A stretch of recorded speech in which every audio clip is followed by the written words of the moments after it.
Comment fabriquer du miel directement dans le pot? À Mont-sur-Gaine, dans la Vienne, le collectif des apiculteurs réunis a mis au point une technique infaillible.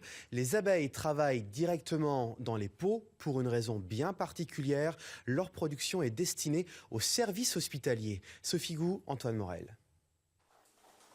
C'est un laboratoire qui ressemble plus à une arrière-cuisine, mais c'est bien là que les membres de l'association des apiculteurs réunis ont mis au point une technique très intéressante.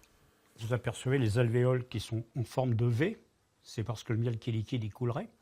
Et donc là, on voit la partie marron comme ça, c'est de la propolis, ça se colle la cire avec de la propolis. Et là, maintenant, pour le récupérer le miel, il faut le passer au couteau, désinfecté bien sûr, pour avoir du miel vierge, c'est-à-dire non tripoté par l'homme. Avec des ruches et des cadres sur mesure, un alambic artisanal, les apiculteurs ont réussi à faire venir les abeilles directement dans les pots pour construire les alvéoles et faire leur miel. Mais il y a un secret, c'est le produit de la distillation de plantes bien spécifiques avec lequel on enduit les pots qui attire les abeilles.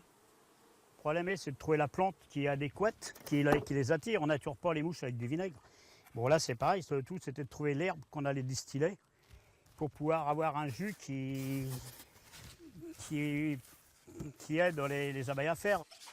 Il faut la cire elle-même dans les pots, mettre le miel en pot directement dans les alvéoles et, comme là, vous voyez, l'opercule, c'est-à-dire que le miel, lorsqu'il a le taux d'humidité nécessaire, elle ferme. Donc là, on peut récupérer le pot, le fermer, les envoyer éventuellement dans les hôpitaux. Parce que c'est bien là le but de l'opération, fournir aux hôpitaux un miel parfaitement propre qui est utilisé pour aider à la cicatrisation.